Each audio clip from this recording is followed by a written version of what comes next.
Well, I'm just finishing up my breakfast here, sitting in the cockpit in one of the outer islands on one of the Swedish archipelagos. It's a lovely place. I'm surrounded by trees and little wooden houses, and there's some quite interesting boats in the anchorage actually, which is unusual because mostly it's production boats, but there's some quite likely looking vessels in here.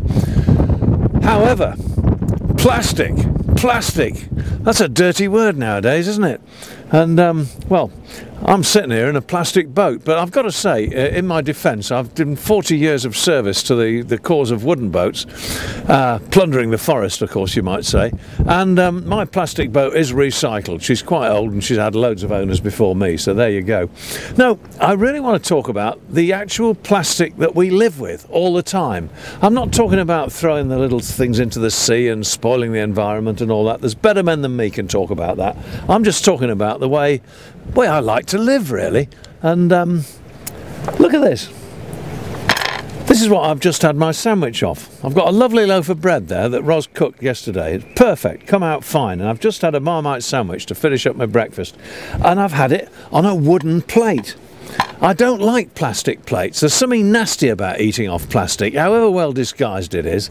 And so years and years ago, donkeys years ago, in another life, I had somebody make me some wooden plates when I went off cruising with Ros on the deep sea, because we didn't want to break our plates, and everyone said you break your plates, so we had wooden ones made, and they were wonderful.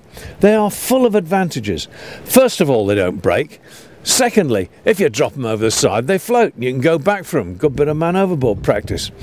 Thirdly, when you bring out your steak from the cooker or off the barbecue and you whop it down on that, it doesn't go cold straight away. Put it down on a piece of plastic and the plastic will suck the life out of it. It's lovely. It's nice to feel. It's got a few scores across it that tell me of great feasts that have come and gone. And, well, there it is, really. I think they might be sycamore, I'm not quite sure, but they were made by a guy in Guernsey. I tried to buy them in the shops and I couldn't find anything anywhere. Look for them, see if you can find some, because it'd be great to know. But the guy turned these up for me. He didn't charge me much money. He was delighted, really, by what he'd made. And I've been using them ever since. And this is what we use at sea. Or if perhaps we're eating in the cockpit on a morning like this, there's quite a cold wind blowing out of the north, and so I'm well wrapped up, but I'm behind the spray hood, and the wooden plates are perfect for that. When we sit down in the evening in harbour to eat, this is what we use. This is a ceramic Denbyware plate. Now, I hesitate to tell you when Ros and I got married. It was an awful long time ago. People had come down from the trees by then, but that was about it. And somebody gave us these plates for a wedding present. We took them with us on our first cruising boat, and we crossed the Atlantic with them. And we crossed the Atlantic again, and again, and again. And they went to the next cruising boat. And now they're on this one. And do you know, I never broke a single one until last year when I was washing up enthusiastically, having had a bottle of wine, and I dropped it on the floor and it broke. So there you go. One broken out of 12 in goodness knows how many years, 40 years at least. So there you go. Ceramic plates.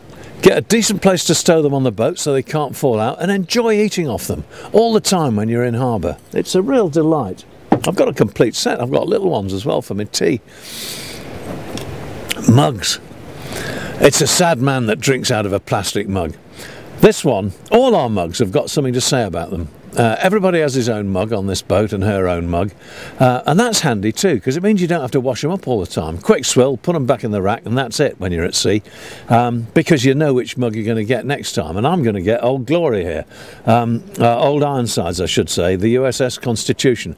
I bought this in a yard sale in Mystic, Connecticut in 1975, and I've had it ever since. And look, it hasn't got broken. What do you think of that? It's got a tiny little chip in the side there, but it doesn't go into the bit I drink out of, and that's it. I can't believe how long it's lasted. It's part of me, this mug. I love it, and it's certainly seen some action. Ros has a different one. She's got a sweet little mug here that she bought in Scandinavia a few years ago. It's a lovely little mug. Here we are with the little Scandinavian houses and a proper boat on it. This has survived also, against all odds. So you don't have to have plastic mugs, just have somewhere decent to stow them, put them down sensibly and get ones with a big flat bottom so they don't roll about. And as for drinking, I mean serious drinking, this is my whiskey glass. Anyone who drinks malt whiskey out of plastic really should be sent to the headmaster's study for 6 from the cane and 6 of the best at that.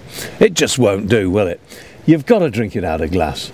I got this, I don't know, 20 years ago on a trip to the Baltic. I bought it, it's a souvenir from the sailing ship Passat, one of the old Lays Line 4 posters that used to thrash around the Horn and beat everything in sight.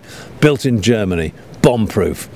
They passed to Gustav Eriksson and went to the Åland Islands in the end. So I've got this, it's a souvenir. But it's a lovely whiskey glass. And I drink my whiskey out of that most nights. Unless it's a rum night, of course. And then, well, the rum goes in there as well, but actually I've got some different glasses for that.